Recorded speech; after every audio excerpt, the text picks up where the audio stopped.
예, 사도행전 저희가 28장기에 되어지는 이 분량을 다 본문을 다루기에는 좀 쉽지 않은 시간 같아요. 그래서 이미 여러분이 두 번의 시간을 거쳐서 방법론을 배우셨고, 또 지난 시간에 다니엘서를 통해서 어떻게 귀납적으로 성경을 보는지에 대한 것들을 이렇게 제가 배우셨다는 얘기를 들었습니다. 그래서 오늘은 이 귀납적 성경 연구 방법론에 입각해서 저희가 어떻게 이 책을 바라봐야 될지, 또 본문을 어떻게 볼지에 대해서 좀 함께 나누고 싶습니다. 그러니까 시간이 짧은 관계로 제가 전체적인 것들 다 다루기는 조금은 부족할 것 같아요. 그렇지만 이미 여기 계신 우리 목사님들께서는 다 사도행전에 대해서 내용을 다 알고 계실 거 생각되어지고요. 그래서 저희가 하는 기나적 성경 방법이 무엇인지에 대한 것들을 좀 입각해서 하나씩 해가면서 할 수 있는 안에서 하고, 또 혹시 질문하실 부분들이 있다고 한다면 질문해 주시면 함께 좀 나누면 좋을 것 같아요. 자, 사도행전 강의 시작하도록 하겠습니다. 사도행전 전체의 주제를 저는 그러니까 성령에 의한 하나님 나라의 확장이라고 한번 정해봤어요. 이미 여러분이 알고 계신 것처럼 사도행전은 성령 하나님에 의해서 초대교회가 어떻게 생성되어지고 복음이 어떻게 전해졌는지에 대한 것들을 다루고 있는 역사서라고 우리가 이야기할 수 있겠죠. 그래서 이 안에서 이미 다 내용들을 알고 있기 때문에, 그래서 성령행전이라고 우리가 다 이야기하고 있는 걸 볼 수 있습니다. 그래서 그냥 그림을 놓고 보자면 횃불과 같은 것 같아요. 오순절 성령이 임하고 나서 초대교회가 태동하기 시작합니다. 자, 초대교회 태동하면서 복음을 전하기 시작하죠. 그래서 예루살렘 안에서 교회가 확산되기 시작합니다. 그때에 이 기독교의 반대에 있었던 예수님을 십자가형으로 몰고 갔던 이 유대교 입장에서 교회를 박해하기 시작합니다. 자, 교회를 박해하기 시작해서 그들을 특히 이제 스데반 집사님의 순교 이후로 계속해서 이제 박해하기 시작할 때마다 교회에 있었던 초대교회 성도들이 이 박해를 피해서 점점 흩어지기 시작합니다. 자, 이것을 다시 사도행전 1장 8절에 있는 말씀으로 보자면 예루살렘과 온 유대와 사마리아 땅끝까지 내 증인이 되리라. 무엇이 임하면 성령이 임하시면 너희가 권능을 받고. 그래서 책 전체의 분위기가 아마 이렇게 흘러갈 거다라고 하는 것들, 그리고 실제로 예수님께서 하신 말씀을 통해서 어떻게 초대교회가 확산되어질 것인지, 다시 말하면 하나님 나라가 어떻게 확장되어질 것인지에 대한 부분들을 쭉 보여주고 있는데, 예루살렘에 모여서 너무 아름다운 교회의 모습이 있었어요. 물건을 통용하고 음식을 나누고 교제하고 많은 칭찬받는 일이 있고, 예루살렘과 그 유대 지역 안에서 많은 유대인들이 교회 안으로 들어오는 놀라운 역사가 있었습니다. 자, 이때만 해도 이스라엘 백성들의, 다시 말하면 초대교회의 성도들의 생각은 뭐냐면 여기가 조사온이에요. 여기서 머물러 있고 여기에서 더 친밀함을 누리고 주님이 다시 오시기를 기다리는 그 마음 가운데 있을 때에, 하나님의 뜻은 무엇입니까? 유대에만 국한된 것이 아니라 잃어버린 영혼을 향해서 관심이 있으셨죠. 그래서 좀 넓게 보자면 초대교회 성도들이 예루살렘 안에서, 유대 지역 안에서 머물지 않고 복음을 전해더라도 유대인들 안에만까지만 전했는데, 그 한계를 뛰어넘게 하신 것은 무엇이냐면 고난, 박해라고 하는 거예요. 그러니까 박해를 통해서 그들을 흩었을 때 그들이 무엇입니까? 자발적이진 않았지만, 비자발적이긴 하지만 그 흩어진 곳에 가서 무엇입니까? 여전히 성령이 충만하여서 하나님 나라의 복음을 전하기 시작했고, 그 복음이 계속해서 확장되어지는 내용을 담고 있는 것이 사도행전의 내용이에요. 그러면서 하나님의 교회가 어떻게 부흥하게 되어졌는지, 물론 그 출발점은 성령의 충만함입니다. 성령 강림 사건이에요. 그렇지만 그 가운데 성령의 음성 가운데, 또 말씀 가운데, 감동 가운데 순종했던 제자들을 통해서 이 놀라운 역사가 함께 일어났던 것들을 보여주고 있는 책이 이 사도행전이다라고 우리가 볼 수 있을 것 같습니다. 제가 어렸을 때 이제 불장난, 가을 또는 겨울이 되어지면 얼음놀이 하다가 물에 빠지면 이렇게 불을 피워서 불장난을 했던 적이 있는데, 이렇게 아이들이 모여서 하다 보니까 뭐예요? 불 관리를 잘 못해가지고 옆에 마른 풀에 붙기도 하면 막 끈다고 열심히 밟아요. 그러면 어떻게 됩니까? 더 퍼지게 되어지죠. 그래서 동네 어른들이 오셔가지고 수습을 해주시면서 엄청 혼났던 제 어릴 때 추억이 있는데, 마치 교회가 이 모습이에요. 유대교회 박해, 핍박이 있었지만, 밟았지만 여전히 무엇입니까? 유대교 입장에서는 꺼질 줄 알았는데 오히려 이것이 불똥이 튀어서 더 확장되어지고 있는 것들을 우리가 이 사도행전 안에서 살펴볼 수 있을 것 같습니다. 자, 그렇다면 우리가 이 책을 들어가기 전에 저희가 귀납적 성경 연구 방법을 통해서 이 책을 이해하기 위해서는 뭘까요? 저자가 누구이고 언제 기록되어졌는지, 또 어떤 배경 안에서 또 어떤 장르를 갖고 있고, 또 어떠한 중심 주제와 또 쓰여진 이유를 갖고 있는지를 좀 우리가 어느 정도 세팅을 한 다음에 이 책을 보는 게 좋을 것 같아요. 왜냐하면 이미 여러분이 알고 계신 것처럼 성경은 바로 우리에게 주어진 것이 아니라 처음 주어진 독자들, 그러니까 처음 독자, 그래서 이제 원독자라는 표현을 써요. 그래서 원독자에게 원래의 저자가 어떤 의도를 쓰는지를 파악한 다음에 그것을 그대로 우리 가운데 적용하는 것이 아니라 다시 한번 그 안에 발견된 진리들을 우리 삶 가운데 적용하는 그 과정을 거치기 때문에 저자가 누구인지, 그 다음에 기록된 시기와 또 어떤 문화적 배경이 있는지를 우리가 좀 알고 있으면 이 책을 이해하는 데 좀 도움이 되어집니다. 물론 이미 알고 계신 부분이긴 하겠지만 그래서 한번 살펴보도록 할게요. 자, 저자에 대한 부분이에요. 흔히 우리가 이야기하는 것처럼 이 사도행전과 누가복음은 누가문서라고 해서 이미 선지식이 있으실 겁니다. 누가에 의해서 기록된 책이에요. 사도행전, 누가복음은 같은 책이다. 그렇죠? 우리가 그걸 다 배제하고 그냥 본문 안에서 그럼 저자가 누군가를 찾아볼 텐데 본문 안에 보게 되어지면 저자의 기록, 내가 바울 서신처럼 뭐 사도 바울 된 내가 누구누구에게 편지를 쓴다, 어느 교회에게 편지를 쓴다라고 언급하지 않고 있기 때문에 한번 그 안에서 찾아보면 좋을 것 같아요. 그래서 신약 성경을 쭉 찾아보니까 누가복음이나 사도행전을 보니까 동일한 수순자에게 쓰여졌다라고 하는 것들을 우리가 발견해낼 수 있겠죠. 자, 누가복음 1장 3절에도 보니까 데오빌로 각하에게, 그 다음에 사도행전 1장 1절에도 데오빌로여라고 시작하는 것. 그래서 누가복음과 사도행전은 동일한 저자에 의해서 동일한 수신자에게 쓰여졌다라고 하는 것들을 우리가 추론해 볼 수 있겠죠. 그 다음에 이 누가복음과 사도행전을 쭉 조사해 보니까 일단 저자가 누군지를 배제해 놓고요. 구조의 유사성이 있고요. 그 다음에 메시지에 또 유사한 부분들이 있다라고 하는 거예요. 자, 일단은 보게 되어지면 누가복음, 사복음서 안에서 가장 연대기적으로 기록된 책이 우리가 누가복음이라고 알고 계시죠. 자, 그래서 보니까 예수님의 탄생과 그의 죽음과 부활과 승천까지, 그래서 예수님의 어떤 그 연대적 시간에 맞춰서 기록되어져 있고, 사도행전도 보니까 연대 순으로 되어 있다는 거예요.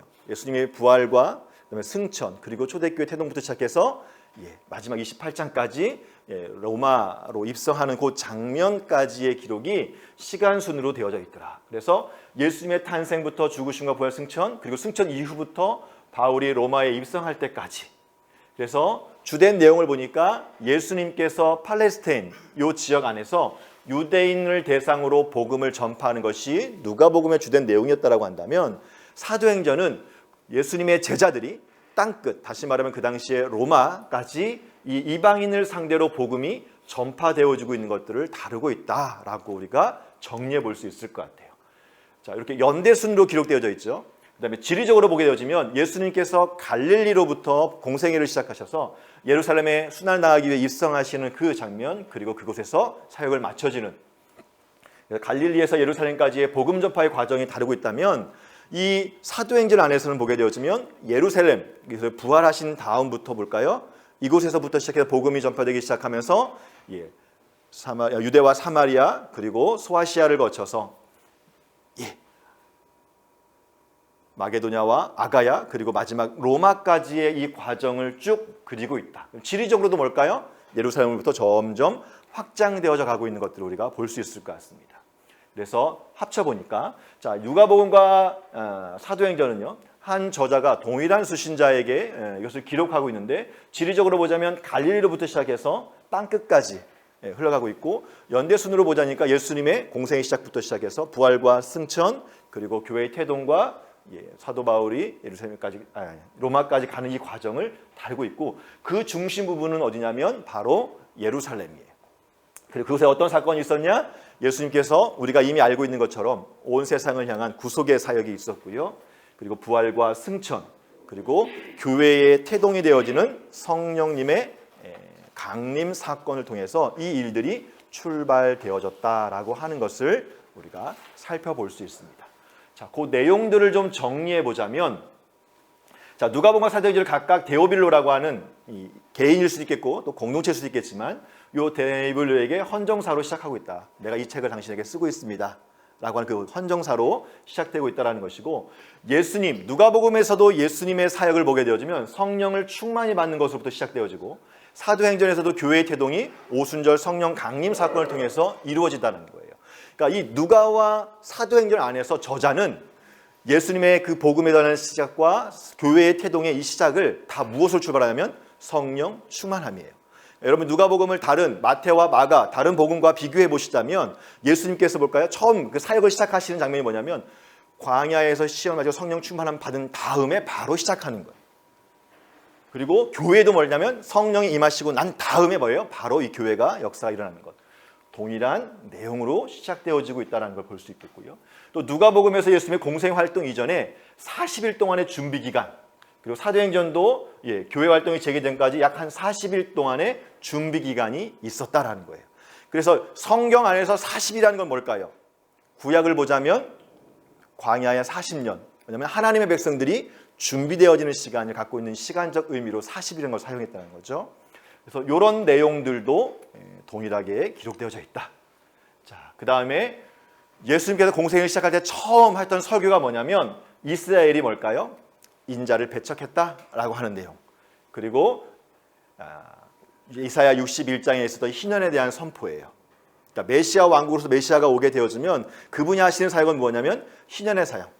다시 말하면 병든 자와 가난한 자, 고아 객가 이것들을 회복시키는 이 일들을 하겠다라고 하는 것이 누가복음에서 예수의 공생애를 다루고 있는 거라면 사도행전을 보게 되어지면 사도 베드로가 성령 충만한 다음에 시장에 나가서 처음 설교했는 내용이 있는데 그것이 뭐냐면 너희가 메시아로 온 예수 그리스도를 배척했다.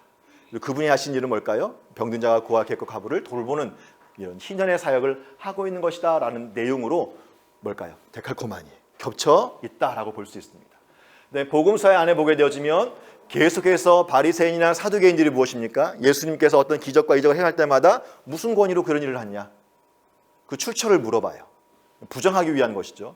동일하게 사도행전에도 보게 되면 제자들이 성령 충만하여서 무엇입니까? 가르치고 귀신을 내어 쫓고 병든 자를 고칠 때마다 동일한 뭘까요? 질문들이 와요. 또 누구의 권위로 하느냐? 근데 그 질문에 대한 내용도 뭘까요? 예수님께서도 세례 요한이 누구로부터 왔느냐? 이런 어떤 그 질문을 통해서 그들의 답을 하는 것처럼 동일하게 제자들도 그런 답변을 통해서 그들의 말을 이기는 내용들을 다루고 있죠. 그리고 누가복음과 사도행전도 각각 이방인에 대한 설교가 나온다. 그러니까 누가복음도 이방인에 대한 복음서라는 걸 우리가 알고 있는 것처럼 사도행전 동일하게 이방인에 대한 설교의 내용들이 동일하게 등장하고 있다. 그리고 누가복음과 사도행전은 예루살렘 여행과 순교가 소개되어져 있는데 동일하게 이 사도행전 안에도 그러한 내용들이 함께 기록되어져 있다. 그 내용을 좀 보자면 이렇게 좀 정리해 볼 수 있을 것 같아요. 이 자료들은 제가 드리도록 하겠습니다. 자, 수인한 소신자 데오빌로에게 탄생부터 승천까지, 승천부터 로마 입성까지의 내용을 다루고 있다 한다면 처음 시작할 때 성령 충만으로부터 그의 사역이 시작되어지고 제자들도 성령이 충만함을 통해서 교회가 태동되어졌다. 근데 이 성령 충만의 출발점, 시발점은 뭐냐면 기도라고 하는 행동이에요. 예수님도 뭘까요? 하나님의 아들이심에도 불구하고 뭘까요? 그가 기도하시면서 성령 충만을 받았다. 그러니까 누가복음 안에도 예수님의 모델이 뭐냐면 기도하는 모습으로서 예수님의 모델이에요. 나중에 여러분이 또 이제 복음서 공관복음을 또 대조하시면서 보시면 다른 복음서에 비해서 누가복음에서 예수님의 모델은 기도하는 모습. 특별히 우리가 잘 알고 있는 것처럼 순환당하시기 전에 마지막 기도하실 때에도 기도하는 것. 제자들 뽑을 때도 뭘까요? 기도하고 제자들을 뽑아요. 다른 복음서에는 그런 언급이 없는데.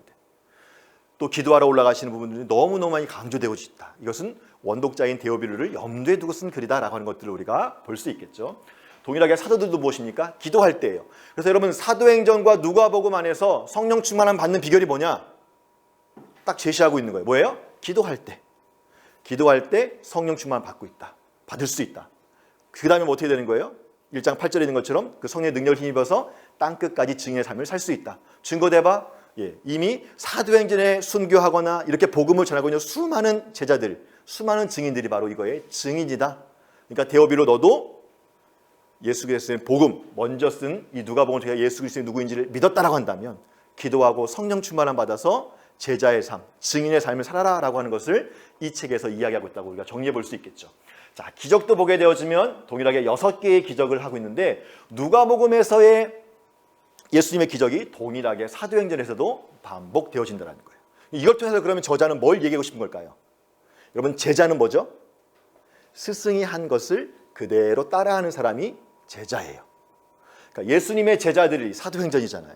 예수님께서 하나님의 아들로서 이 땅 가운데 희년을 선포하시면서 하나님 나라를 가져오셨어요. 그것은 마태나 마가에서 얘기했던 것처럼 어떤 정권을 바꾸는 것이 아니라 평화의 왕으로서 하나님 나라, 이 땅에 시작되어진 그 하나님 나라, 고아와 객과 과부를 돌아보면서 병든 자를 고치시는, 나라도 할 수 있는 일을 그 일을 하시는 분인데, 자, 그 일들을 누가 하셨다? 제자들도 동일하게 했다. 그 안에 뭐가 담겨져 있을까요? 제자들이 능력이 뛰어나서가 아니라 성령 충만하여서. 하나님의 아들이었던 인자였던 예수님도 성령 충만함을 받아서 이런 사역을 하셨고, 제자들도 동일하게 뭘까요? 성령 하나님의 충만함을 받아서 이 역사를 이루어갔다라고 하는 것들을 동일하게 보여주고 있는 거죠. 그렇다면 이 글을 읽게 될 원독자인 데오빌로에게 뭘까요? 너도 이렇게 살고 싶니?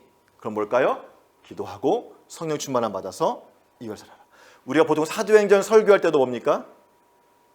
내용의 주된 내용이 이걸 거예요. 이런 거 있지만 결국 우리가 성경에는 무엇을 설교하더라도 마지막은 뭘까요? 기도함을 통해서 성령 충만함 받고 여러분 이 시대 가운데 우리의 제자 삶을 삽시다. 아마 대부분 목사님들이 이렇게 설교하실 걸 믿어 의심치 않습니다. 자, 핍박과 거절의 내용도 동일하게 나오고 있고요.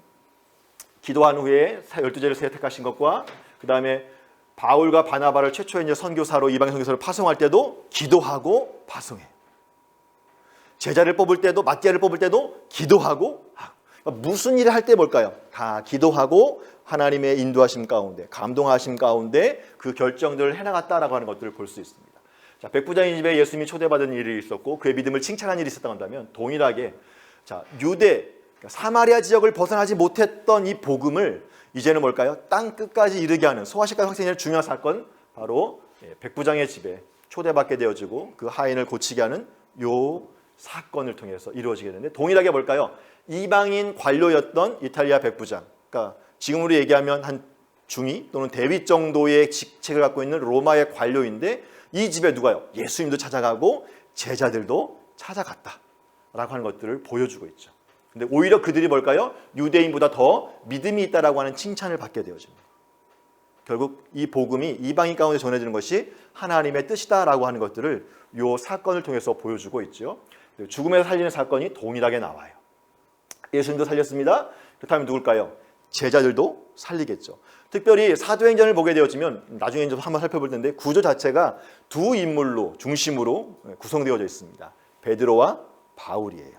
그러니까 베드로는 유대인의 사도, 이방인의 사도는 바울. 자, 그래서 특별히 사도행전 안에서는 뭘까요? 베드로가 행했던 그 일을 똑같이 뭘까요? 바울도 똑같이 행합니다. 결국엔 이 안에 또 뭐가 담겨 있을까요? 여전히 사도 바울은 여러분이 바울 서신을 통해 본 것처럼 늘 몇몇 지역을 제외하고는 사도권에 대한 도전이 있었습니다. 그는 사도가 아니야. 왜? 이미 바울도 인정하는 것처럼 과거 유대교를 핍박했던 사람이었고 그것에 앞장섰던 사람이었지만 그 회심에 대해서 늘 여전히 뭘까요?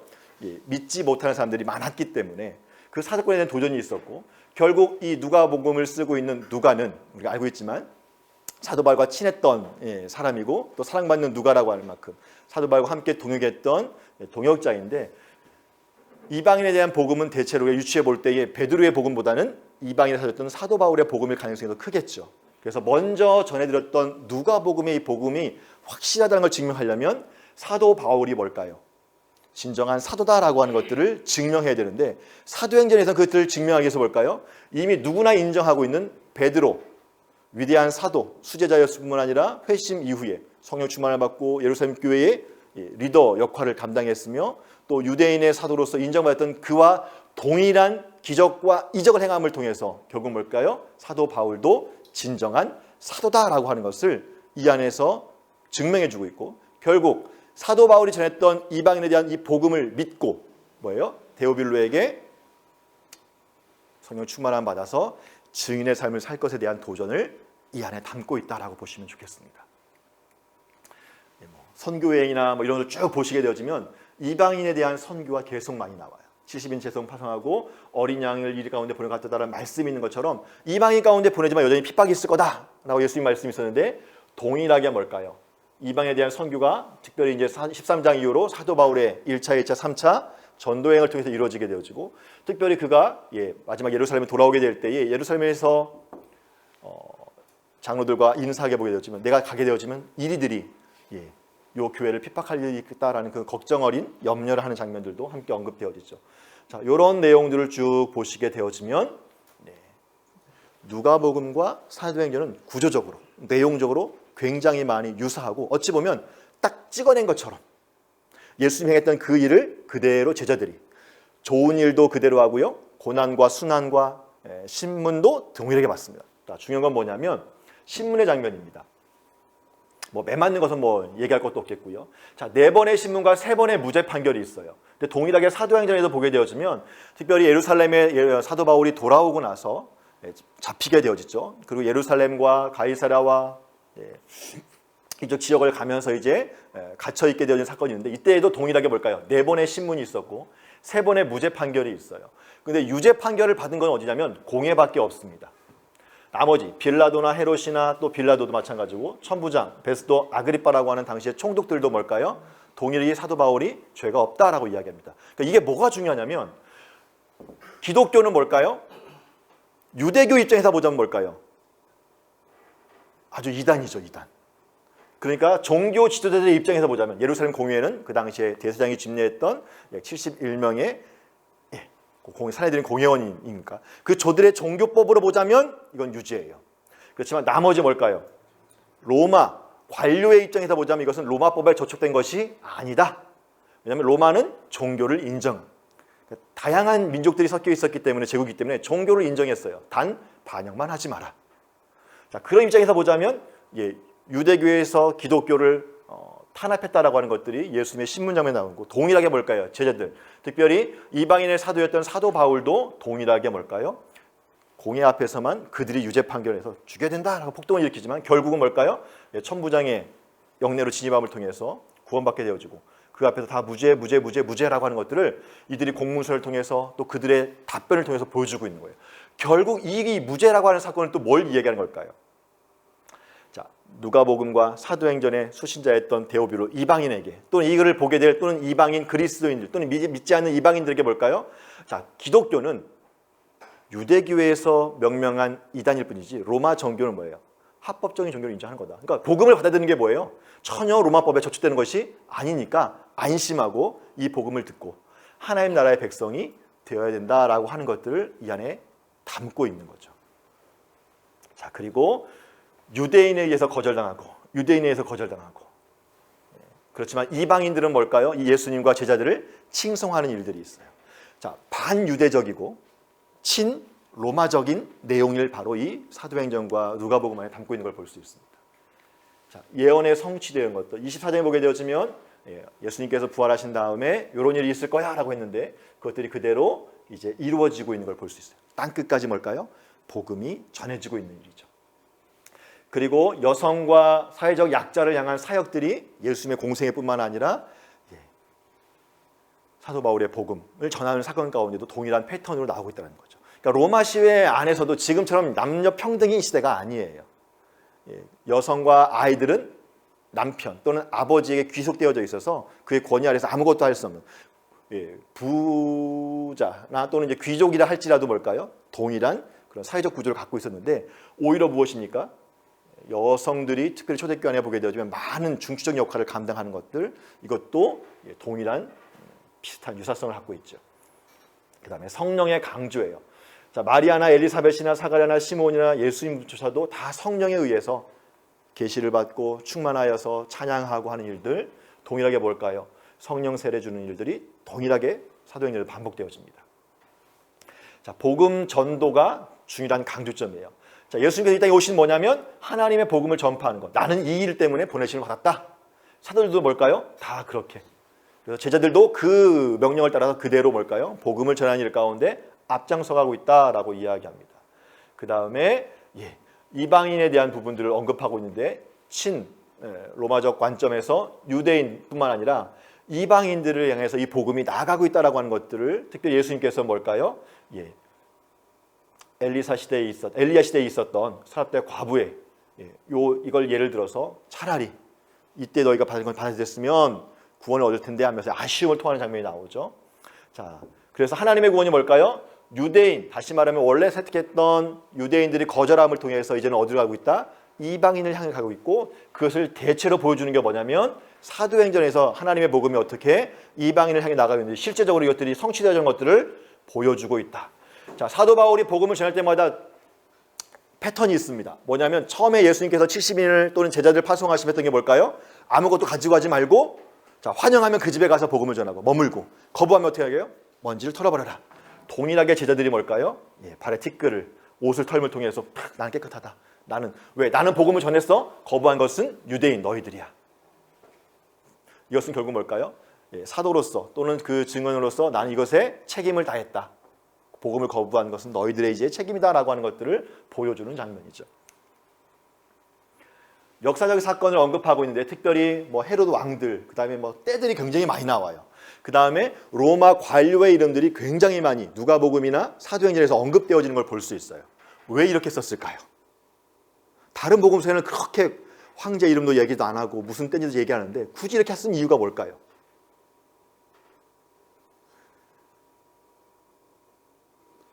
여러 가지 있겠죠. 첫째는 뭘까요? 이것이 역사적 사실이다. 자, 예수님이 부활하시고 예수님 당시에 있었던 청중이라고 하면 예수님을 보았기 때문에, 그렇지만 예수님 부활하시고 승천하신 뒤에는 뭘까요?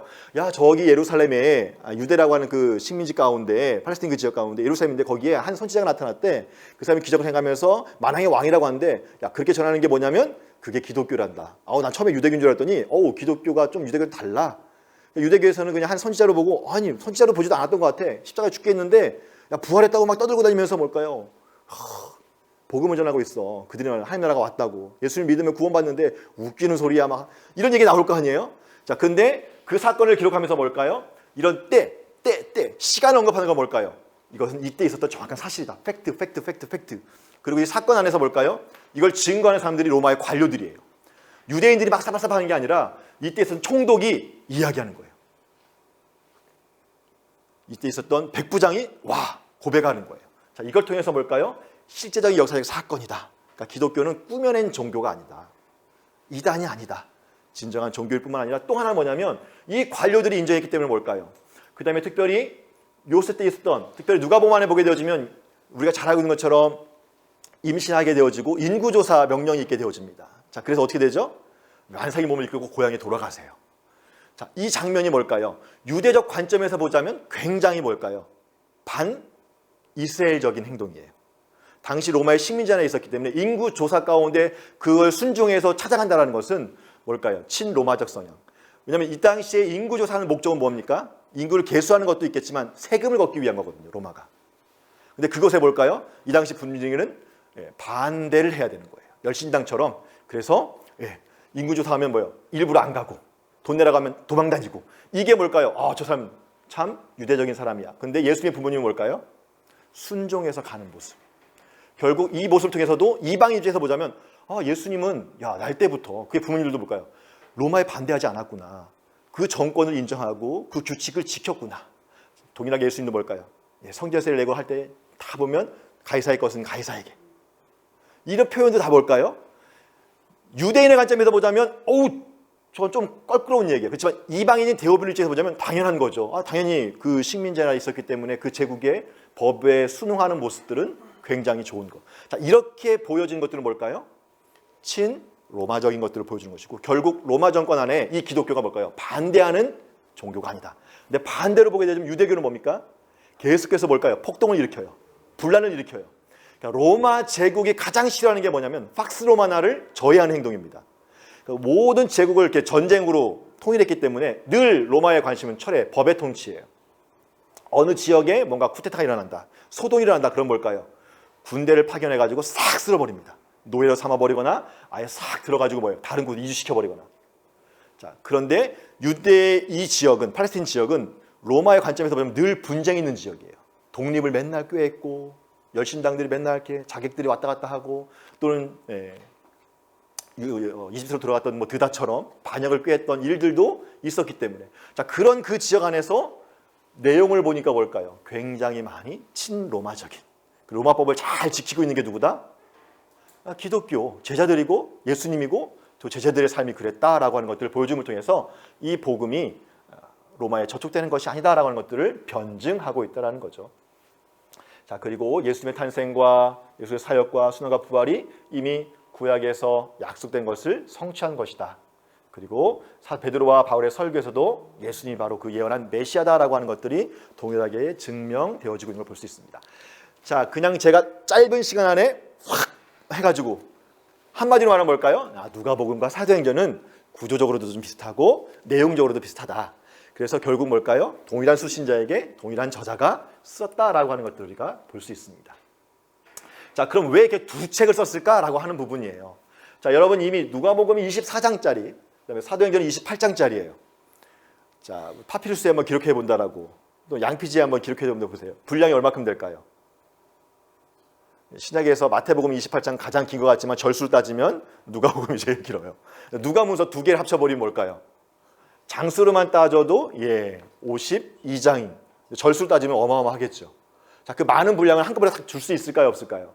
없지요. 그래서 당시 보게 되어지면, 우리가 드라마 보게 되어지면 전과 후가 나오면 앞에 부분에 뭘까요? 앞에 있었던 걸 한번 요약해가지고 딱 보여주고 딱 들어가면 앞에 거 까먹어도 뭘까요? 기억나면서 딱 들어가는 것처럼, 이 누가복음과 사도행전은요,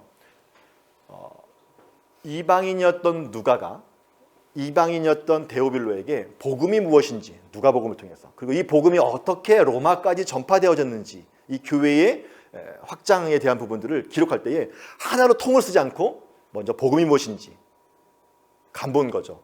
복음 전했는데 반응이 뜨뜻미지근해. 그럼 뭘까요? 뒤에 거 쓸 필요가 없어요. 딱 읽어보니까 믿을만 하겠는데, 나도 이제 믿음이 생기겠는데, 그러니까 뭘까요? 사도행전을 기록한 거죠. 그래서 방대한 분량으로 해서 두 권을 나눌 경우에 사용되어지는 건데, 자, 그런 부분은 어떻게 하냐면 아까 제가 얘기했던 것처럼 두 부분, 끝부분이 겹치는 부분이 있다는 거예요. 마지막 부분과 처음 부분을 보게 되어지면 한마디로 말하면 이래요. 너희는 증인이다. 아버지께서 약속하신 것을, 다시 말하면 성령을 기다려라 라고 예수님께서 말씀하셨죠. 그리고 위에부터 능력이 입혀질 때까지 이 성에 머물라. 이 성은 예루살렘 성이에요. 자, 사도행전을 보니까 예루살렘을 떠나지 말라. 왜? 아직 능력이 입혀지지 않았으니까. 아버지께서 약속하시면 기다려라. 누구? 성령님. 그리고 성령으로 세례를 받으리라 라고 말씀하고 있어요. 자, 그런데 마지막에 보게 되어지면 뭐가 나오는 거예요? 증인의 삶이죠. 그 다음에 증인의 삶은 뭘까요? 자, 1장 8절에 말씀하신 것, 그 다음에 사도행전 2장을 기점으로 오순절날 성령이 강림하신 그 사건 이후에 뭘까요? 쭉 나오는 얘기가 결국 증인의 삶. 이 증인의 삶은 결국 이 사도행전 안에서 어떻게 예수님의 제자들이 성령 충만해서 하나님 나라의 복음을 전했는지를 쭉 기록하고 있는 책이다라고 볼 수 있습니다. 자, 그래서 보자면 저자는 동일한 사람이다라는 것들을 우리가 볼 수 있겠고, 그렇다면 누가복음 안에서 저자의 특징들을 살펴볼 수 있겠죠. 그러니까 사도행전에는 잘 언급되지 않기 때문에. 자, 그렇다면 누가복음 안에 보게 되어지면 저자가 이렇게 기록하고 있습니다. 우리 중에 이루어진 사실에 대하여, 예수님의 그 역사죠. 처음부터 목격자와 말씀에 일꾼된 자들이 전해준 그대로 내력을 저수로 부르는 사람 맞는지라. 자, 요 말을 통해서 볼 때 뭘까요? 저자는 예수님과 함께 했던 사람은 아니다라고 하는 것들을 볼 수 있어요. 그리고 그 모든 일의 근원부터 자세히 살핀 나도, 그러니까 예수님과 함께 했던 12제자라고 한다면, 또 부활을 못 했던 사람이라고 한다면 뭘까요? 내가 그분을 만났다라고 직접 이야기하겠지. 어떤 이런 기록들이 있었고 또 이런 거 다 살펴봤다. 다시 말하면 이 저자는 예수님이 어떤 일을 행하셨는지 목격자들과 말씀의 일꾼들이 전해준 어떤 쪽복음, 무리 주시자면 어떤 그 문서들을 다 모아서, 또는 그 사도들의 어떤 이야기를 다 들어서 뭘까요? 자세히 살폈다라는 거죠. 그 기록을 가지고 내가 다시 정리했다라고. 그래서 나도 데오빌로에게 차례대로, 그러니까 연대순대로 그분의 탄생과 어떤 시간을 거치고 죽으시고 부활하시는지를 차례대로 써보내는 것이 좋은 줄 알았다라고 하는 것. 그래서 정리해보자면 목격자, 사도는 아니다. 그리고 그를 기록한 인물, 자료들 바탕으로 해서 그를 기록했다라는 걸 볼 수 있겠고요. 그렇지만 이런 일꾼들 된 자들과 뭘까요? 밀접한 관계라는 거죠. 정말 생뚱맞은 사람이 그냥 하는 것이 아니라 그들과 얘기 듣고 사실인지 한번 확인한 다음에 뭘까요? 이것들을 기록한 인물이라고 이야기할 수 있을 것 같아요. 자, 그런데 누가복음 안에도 보게 되었지만 이런 특징들이 있는데 누가복음 안에서 저자를 언급하고 있지 않아요. 사도행전에도 언급되지 않아요. 근데 가만히 보니까 16장 사도 바울이 2차 전도여행을 할 때에 특별히 마게도냐를 이동할 때 보게 되면 대명사가 바뀌어요. 바울이 뭐 하다가 우리가, 그러면 여기에 뭐가 있는 거예요? 저자도 포함되어져 있는 거죠. 굳이 이걸 할 필요가 있을까 하지만 제가 아까 얘기했던 것처럼 그냥 설명하는 겁니다. 우리가 이런 식으로 성경을 본다. 자, 그래 보니까 저자가 뭘까요? 2차 전도여행부터 바울과 함께 했던 인물이구나. 그리고 3차 전도여행 때까지 바울과 함께 예루살렘까지 동행했던 사람이에요. 로마까지 여행할 때 함께 있었고 로마에 감옥까지도 함께했던 사람. 그렇다면 정리해보자면 저자는 예수님과 함께 12사도의 제자들은 아니지만 사도 바울과 2차 전도여행 때부터 로마 투옥 때까지 함께했던 인물이다라고 하는 것들을 우리가 정리해볼 수 있겠죠. 자, 그 다음에 1장 19절에 보니까 그들의 말로는 이란 표현이 나와요. 이걸 뭘 알 수 있냐면 저자는 유대인이 아니라 이방인이다. 자, 그들의 말로는 이것이 이렇다. 중국 말로는 이렇습니다. 우리가 표현한 것처럼 나는 한국인이니까. 그래서 유대인이 아니기 때문에. 그리고 또 뭘까요? 자, 선지자들을 박해하는 유대인을 지칭할 때 그들의 조상들, 우리 조상이라고 하지 않고 그들의 조상이라고 하는 걸 볼 때 아마 저자는 유대인이 아니라 이방인일 가능성이 높다. 자, 사도들은 아니에요. 제자들 아니에요. 2차 전쟁부터 함께했던 사람이고 이방인이다. 이게 저자의 조건입니다. 자, 이걸 가지고 그럼 우리 또 저자를 찾아가는 거죠. 자, 바울의 옥중서신과 또 바울의 서신들을 쭉 한번 살펴봤을 때에 바울과 로마 감옥까지 함께했던 인물들의 언급이 쭉 되어져요. 특별히 우리가 에베소, 빌립보서, 골로새서, 그다음에 빌레몬서까지 쭉 살펴보게 되어지면 아리스타고, 마가, 유스도, 예수, 그다음에 에바브라, 누가, 데마, 그다음에 쭉 이렇게 언급되어지는데요. 자, 그럼 이 인물 가운데 뭘까요? 저자일 가능성이 높은 사람이 있겠죠. 자, 보시면 자, 아리스타고인데요. 아리스타고는요. 사도행전 20장 3절, 6절, 27절에 보게 되어지면 이름은 언급되어지지만 저자가 우리라고 하는 그 안에 포함되어 있지는 않아요. 자, 그렇다면 땡. 근데 중요한 건 뭐냐면 골로새서 보니까 그는 할례당, 유대인이에요. 자, 저자의 조건 아까 뭐라고 했죠? 2차 전쟁 이후에 로마까지 함께했던 사람이고 이방인이에요. 자, 유대인이니까 저자가 될 수 없어요. 마가. 자, 마가는 알고 있는 것처럼 1차 때는 함께했지만 2차 때 바울과 신라 그리고 바나바와 이 마가가 갈라서게 되어지는 그 분쟁의 원인이 마가였죠. 그렇지만 나중에는 만나게 되어지죠. 2차, 3차 전쟁 때 함께하지 않았고요. 나중에 뭐 디모데전서 또 후서를 보게 되어지면 이 마가를 오라고 하는 그런 부분도 있긴 하지만 또 그는 유대인이었기 때문에 저자가 될 수 없다. 에바브라, 2차 전쟁 때 만나지 않고 3차 전쟁 때 만났어요. 저자일 가능성이 좀 낮죠. 유수도 마찬가지예요. 할례당이라는 표현을 써요. 즉 유대인이라는 거죠. 아니에요. 자, 데마는 뭘까요? 세상을 사랑해서 교회를 배교한 사람인데 이분이 저자라고 한다면 어려워지죠. 자, 디모데와 두기고도 뭘까요? 우리와 함께 이제 잠시 떠나 있다라는 표현. 저자가 될 수 없다. 그럼 남는 게 누구냐면 누가밖에 없다라는 거예요. 자, 그럼 누가 나와 함께 있느니라. 그래서 사랑받는 의원 누가. 자, 근데 이 사람의 직업을 보니까 우리가 알고 있는 것처럼 의사라고 하는 거예요. 여러분 직업병은 못 속이는 거거든요. 자, 누가복음이나 또 사도행전을 보게 되어지면 사용되어지는 단어들이 있는데 이건 제가 조사한 건 아니고 학자들이 조사한 거예요. 저희 언어적 전문들은 없기 때문에. 근데 여기 안에 보게 되어지면 뭐냐면 귀신 들렸다라고 할 때 사용되는 단어가 스파라세인인데 이것은 일반적인 단어예요. 근데 저자는 뭐라고 했냐면 흐리프테인이라고 하는 의학적 발작 용어를 쓰는 거죠. 자, 다시 말하면 여러분 이런 거예요. 여기서 나오는 의상 용어는 자, 우리가 보통 하면 뭘까요? 아우 발목 돌아갔어. 발목 삐었어. 이 정도가 일반적인 사람 쓰는 거예요. 근데 여기 있는 무슨 돌기, 몇 번 근육, 이러자면 이건 뭘까요? 이거를 잘 알고 있는 사람이 자기도 모르게 이런 습관적인 표현들을 글로 표현했다라는 거죠. 그 다음에 보게 되면 이런 단어들이 이제 많이 언급되는 거죠. 그냥 단순히 나병, 고통받는다, 문둥병이 돼 있는데 나병이란 기술적 어구. 그 다음에 검진할 때 쓰는 것, 플레베인이라든지 이런 단어들을 계속해서 누가복음 안에 사용되어지고 있다. 이런 단어들을 놓고 봤을 때 이 저자는 자기도 모르게 의학적 용어들이 뭘까요? 나오는 거예요. 목사님들이 어디 가서 이렇게 사조에 가서 이렇게 얘기하다 보면 나도 모르게 뭘까요? 말투나 어투가 나오잖아요. 교회적. 믿지 않는 사람들이 뭘까요? 아유, 혹시 성직자세요? 그런 말씀 안 들으시면 회개하셔야 됩니다. 농담이고요. 자, 이것처럼 뭘까요? 윌리엄 바클레이라는 주석을 보니까 이런 단어들이 많이 사용되어졌더라. 자, 그래서 저자는 누가일 가능성이 높겠다. 그래서 사도행전의 저자를 우리가 누가로 본다. 자, 이게 뭐냐면 저희가 하는 귀납적 성경 연구 방법이에요. 물론 이미 우리가 신약 성경이나 또는 어떤 주석들을 보게 되면 다 정리가 되어 있는 부분이긴 하지만 한번 이런 걸 찾아보면 도움이 되어지는 거죠. 그리고 왜 그럼 저자는 이렇게 썼을까도 우리가 한번 더 고민해 볼 수도 있는 거고요. 자, 그럼 언제 어떻게 쓰여졌는가라고 하는 부분이에요. 자, 저자를 누가로 본다고 한다면 누가복음과 사도행전은 뭘까요? 연결선상 안에 있다. 그리고 특별히 사도행전을 보게 되면 내가 먼저 쓴 글은 누가복음일 가능성이 크겠죠. 저희는 누가복음을 보겠습니다. 근데 맨 마지막, 역사적으로 기록했는데 맨 마지막에 보게 되면 바울이 온 이태를 자기 셋집에 머물며 라고 돼 있어요. 그러니까 바울이 2년 감옥 생활을 다 지켜본 다음에 28장을 기록하고 있는 거잖아요. 그러면 이 책의 마무리 시간은 아마 사도 바울이 감옥 생활이 끝난 이후에 이 사도행전이 기록되어졌다라고 하는 것들을 우리가 볼 수 있겠죠. 제발 이해되시죠? 네. 근데 사도 바울은 뭐 보통 뭐 67년 또는 68년 또는 뭐 빨리 앞으로 보시는 분들 뭐 64년까지도 보시더라고요. 근데 보통 일반적으로 67년, 68년 정도에 순교하시는 것으로 우리 언급된다면 기록 시기는 뭘까요? 62년에서 68년 요 어간이 되어질 수 있겠죠.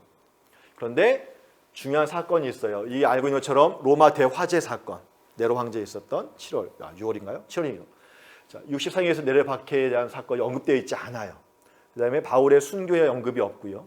그 다음에 66년부터 70년 또는 72년까지 있었던 유대 반란, 그 다음에 전쟁에 대한 부분도 언급되어 있지 않기 때문에 그 다음에 기록 시기는 좀 좁혀보자면 아마 감옥에서 풀려나온 것들, 아니 거의 그 끝자락인 62년에서 아마 로마 대화자에 있기 전이 한 62년에서 64년 사이에 이것이 쓰여졌겠다라고 볼 수 있겠죠. 그렇다면 요 사이에 뭘까요? 먼저 누가복음이 먼저 기록되어졌고 그 뒤를 이어서 사도행전이 기록되어졌다라고 볼 수 있을 것 같습니다.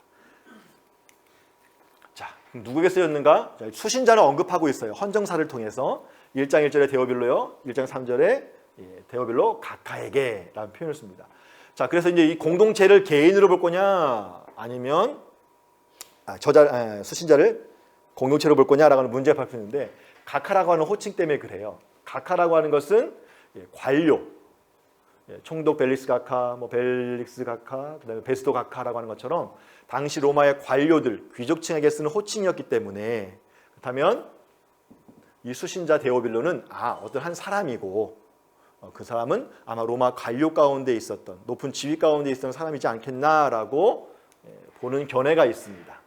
그래서 데오빌로는 실제로 높은 지위에 있던 로마 관리의 가능성이 크다. 그는 기독교에 대한, 왜냐하면 62년에서 64년 정도면 이미 사도 바울에 의해서 볼까요? 복음이 로마 제국 전체 가운데 사도 바울뿐만 아니라 많은 복음의 진도를 통해서 편만이 전해졌던 이 시간 가운데 아마 로마 관료였던 이 데오빌로라고 하는 사람이 그 소식을 듣게 되어지고 그 종교에 대한 뭘까요? 관심을 갖기 시작한 거죠. 그래서 아마 로마 감옥에 갇혀 있던 60에서 62년 사도 바울이 로마 가운데 있기 때문에 아마 편지를 보냈던지 인편을 보냈던지는 모르겠지만 네가 전하는 복음이 뭐냐? 관심 좀 가져보자 라는 요청이 있었을 것이고 그것에 대해서 사도 바울이 전하지는 없었을 것 같고요. 아니면 뭐 누가에게 요청했는지 모르겠지만 어쨌든 그런 사람이 뭘까요? 예수님이 도대체 누구냐라는 걸 알려달라고 했을 때 사도 바울에게 요청했는지 뭐 누가에게 직접 요청했는지 우리는 알 수 없습니다. 그러나 유추해 볼 때에 누가에게 사도 바울에게 뭐 요청했다 할지라도 또 누가 요청했다 할지라도 누가가 그것을 기록해서 이야기하는 거죠. 그래서 그는 이제 갓 회심한 초신자일 수도 있겠고 아니면 기독교에 관심을 갖고 있는 사람일 수 있겠다라고 하는 그런 개인으로도 볼 수 있을 것 같아요. 근데 또 하나는 뭐냐면 아니다. 그는 데오빌로는 개인으로 보기 좀 어렵다. 각하라는 호칭을 사용하게 했지만 왜냐하면 데오빌로라고 하는 이름이 신을 사랑하는 사람이라고 하는 일반적인 명칭이 아니라는 거예요. 이름으로 쓰는 것이 아니라 그래서 데오스필로스라고 해가지고 하나님을 사랑하는 사람. 우리 식으로 표현하면 하나님이고요. 그냥 로마식으로 얘기하면 신. 누군지 모르겠지만 신을 사랑하는 사람, 신을 경외하는 사람이라고 표현할 수 있겠죠. 그러니까 그런 이름은 어떤 사람의 뭐 최정우라고 하는 이름이 아니라 최신을 사랑하는 사람 이렇게 치진 않죠. 그러니까 요거는 그냥 애칭이나 별명일 수 있다. 그래서 이것은 뭘까요? 예수님을 믿는 일반적인 이방인 공동체이지 않을까라고 주장하는 학자들의 견해도 있습니다. 그러니까 저는 잘 모르겠어요. 그래서 저는 뭘까요? 그냥 두 개 다.